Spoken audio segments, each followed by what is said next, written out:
శుభోదయం అండి. ఇంకెవరైనా ఈ ఛానల్ని సబ్స్క్రైబ్ చేసుకోకపోతే దయచేసి సబ్స్క్రైబ్ చేసుకోండి. ఇప్పుడు మీరు చూస్తున్నది వినాయక చవితిలో 21 పత్రిలో 13వ పత్రి దేవదారు పత్రి అన్నమాట. ఇది 2 రకాలుగా ఉంటుంది. కార్డర్ అనే పదంతో పైన్ జాతికి చెందిన వృక్షంగా ఇది పేర్కొనబడింది. మనకి మామూలుగా గూగుల్లో, అమెజాన్లో సెర్చ్ చేస్తే ఇదే వృక్షాన్ని మనకి చూపెడతారు. ఇది అవైలబుల్గా ఉంది అమెజాన్లో.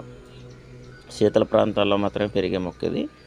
మన ఇంటి దగ్గర వాతావరణంలో పెరగదు కాబట్టి మనం ఒక 4-5 రోజుల ముందు అమెజాన్లో పెట్టుకుని మన ఇంటికి వినాయక చవితికి ముందు వచ్చేలా ఆర్డర్ పెట్టుకుంటే మనకు పత్రిక ఉపయోగపడుతుంది. తర్వాత అది కొంచెం బతకడం అయితే కష్టం. అయితే ఇప్పుడు మీరు చూస్తున్నది మాత్రం మన తెలుగు రాష్ట్రాల్లో ఆయుర్వేద నిపుణులు చెప్పే దేవదారు మొక్క. అయితే దీన్ని చాలా ఆయుర్వేద వైద్యాల్లో వాడడం అనేది మనందరికీ విదితమే.